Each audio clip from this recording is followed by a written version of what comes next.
Because there's two possible answers, right? Now here we got to be careful and we make sure we pick the proper one. Okay, so how am I going to know which one to pick? Plug in 0 and see which one gives you 2. Plug in 0 and see which one gives you 2, right? Well, I know if I put in 0, I'm going to get 2, right? Yeah. I want to get 2, but 2 has to be what? Positive. Positive, right? Because I'm going to get 4 here, right? And I get the square root of 4 is 2. But is it positive 2 or negative 2? Positive 2, right? So I'm going to pick, right?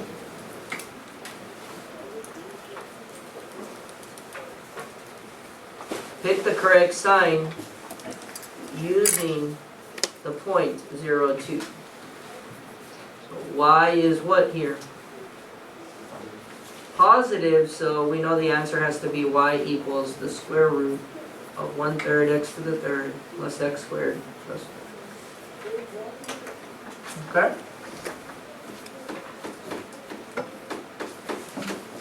Easy? Alright, another one. Let's see how long it takes us. 12:06. Go. Separate the variables. What do we get? Y dy Y dy equals x plus 2 dx. x plus 2 dx. Alright, quick. Integrate. Boom, boom. Integral of y. 1/2 y squared 1/2 y squared equals 1/2 x squared 1/2 x squared plus 2x plus 2x plus c. plus c. Boom. Do we have information to find particular solution? Let's go. So 1/2 times negative 3, right? Squared equals 1/2 times 1 squared plus 2 times 1 plus c. Right. So negative 3 squared is 9, so that's 9 over what? 2. 2 is equal to 1/2 plus 2 Plus C. plus c.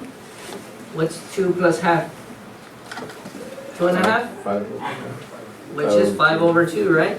So we're going to minus 5 over 2. So 2. So c equals 4 over 2, 2. which is 2. Are we good? Can we find our particular solution now? Using this guy? So we're going to get 1/2 y squared is equal to 1/2 x squared plus 2x plus 2. Now we got to make it y equals. Multiply it all by 2. Why did I do that? Plus 2. I said plus 2, right? Yeah. But I wrote plus C, sorry. Okay. So get rid of this half by multiplying by 2, right? This whole thing times 2. So y squared is equal to what? X squared plus 4x plus 4. Still have to square Take root. the square root. Plus or minus, which one? Minus. Negative? Why negative? With the y value. Yes, it is negative. It's negative because the point is 1, negative 3, right? This is the y, and the y is negative. You understand? Just so you can look at your notes. Cool? Easy? Alright. Almost to number 7, the fun one. Let's do number 6. Number 6, people think it's hard just because it has trig in it. But it's okay, you can draw your unit circle and you'll be good. Okay? Some of you can do that in under 5 minutes, which is awesome. Yeah, I mean, if that's what you gotta do so you can remember it, then just do it, okay? Nobody's gonna care. Alright, number 6. Find a general solution for y prime equals 6 cosine pi x. Then find a particular solution, y equals f of x, if the solution passes through the point 1, 2. Okay? So what would y prime be? dy dx, right? So I know that that is really dy dx. I don't want that dx there, so can I get rid of him? So could I write this? Y dy is equal to 6 cosine of pi x dx. Yeah. Okay. Now really what I did was I multiplied both sides by dx to move it over. I just did it in my head. We good? Yep. Alright. So now the next step is to integrate. Integral of y, 1/2 y. 1/2 y squared equals, how are we gonna do this one? That pi is messing things up. If it were just cosine of x, we'd be alright. U sub, we could do u sub. Okay. So what do you want u to be? Pi x? What would du be? Pi dx? So really, we just need to add 1 over pi du to be able to replace dx, right? Cool? So really, it ends up being 6 over pi, right? What's the integral of cosine u? Sine u, right? So that should be sine of pi x plus what? Plus, it's really easy, guys. Start getting used to the shortcut. If there's a constant times the variable here, you're always going to just divide by that constant on the outside. So that way you don't have to show this work over here, right? Okay, even if it were like pi x plus 5. Okay, the 5, when you get the derivative of it, goes away, so you'll be okay. You're just dividing by that pi. Now, if it were a fraction, like if it were 1/4 x, then you wouldn't, you'd divide by 1/4, but that would be like what? Multiplying by 4, right? Just so you can speed up the process and not have to do the whole use something. Cool? Alright, so the next thing would be to find what? Find C using the point 1, 2.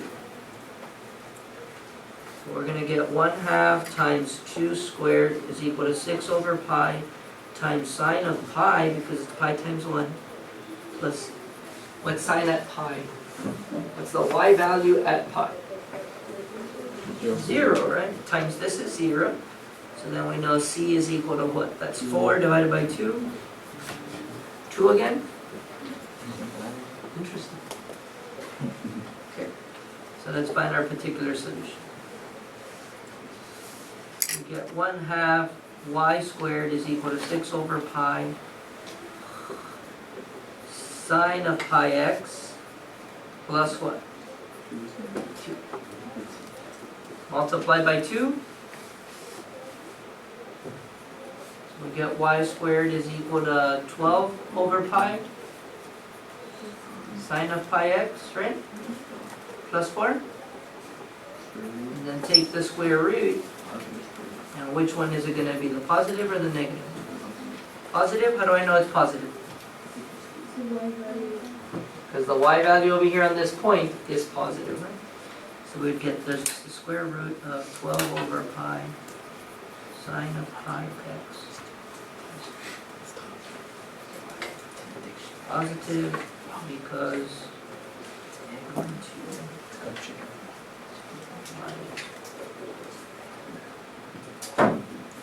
cool? Too easy? Ready for the fun stuff? Yeah? Ready for the stuff that's actually going to be on the AP test? Wait, so you only doing an example? Yeah. We've been doing baby problems. You ready for the big boy? You're a big boy? Alright, let's try number 7 here. Good? Let's see how many points we can get. Let's start off by separating the variables. Let's get that point. What would we get?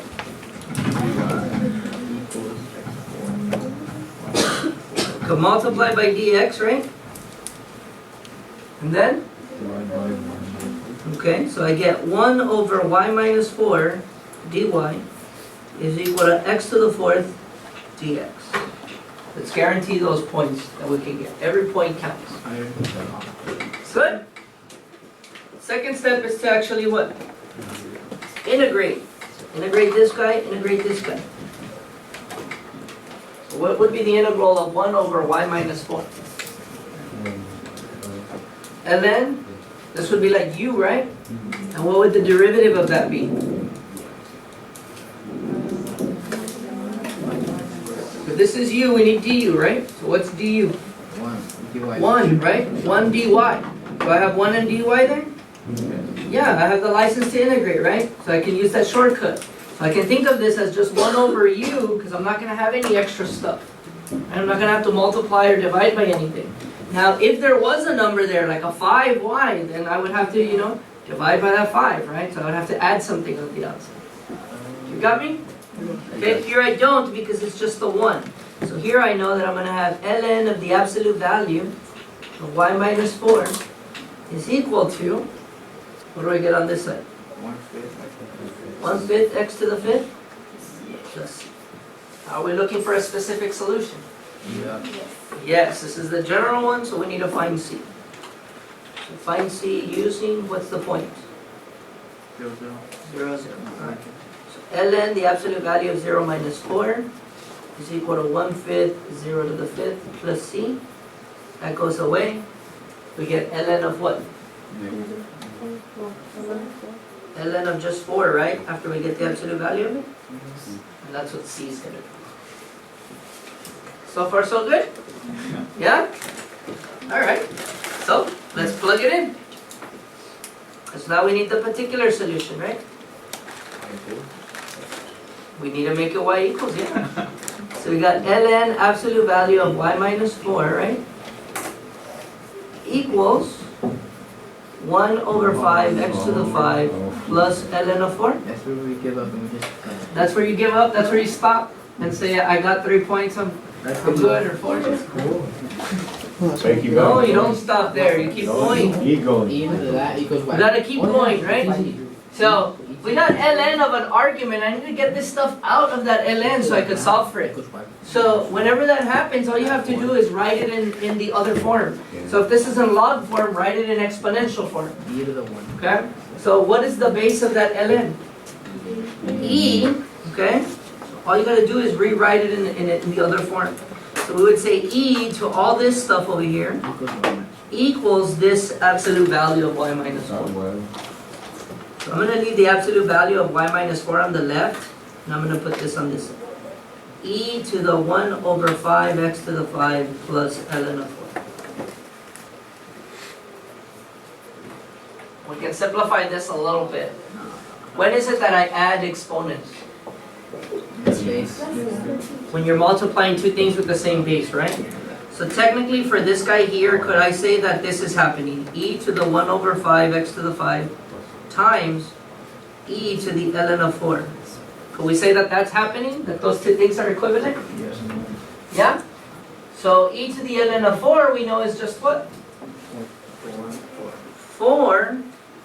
So technically we could simplify this before we continue and write 4 e to the 1/5 x to the 5. Everybody okay? Pretty cool. Yeah? Now we have to remember how to solve absolute value equations. Yeah. That's what we. So I gotta get that out of the absolute value. Don't you have to solve it like that? How would I solve this equation? What are the possibilities for x? What could x be? -5 or 5. So x can equal 5 or x can equal? -5. Oh, so isn't it like the kind of like the square root? Yeah. Like if I take away that absolute value, then I would just have to put what on the other side?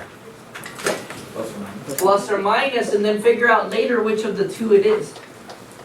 You understand? There's two possibilities, there's two cases. We're going to write it out, bless you, and then find out which one it truly is. Yeah. Yes? Yeah. Alright. So we're going to write y minus 4 is equal to plus or minus 4e to the 1/5 x to the 5th. And the last step is to add the 4. We get y equals 4 plus or minus e to the 1/5 x to the 5th. Now we need to check which one's the good one. Okay? Check or correct. What happened? What did I miss? You put the 4 in the front. Yeah, you put Oh, I forgot the other 4, right? Yeah, you Sorry. correct 4 plus or minus 4e to the 1/5 x to the 5th. Yes? Yeah. Alright, so we're going to check for the correct sign using what? What's the point? Using the point. So do that in your head, okay? So plug in 0, and what should my answer be? 0. 0. So if I put in 0 here, I get e to the 0. E to the 0 is what? 1 times 4?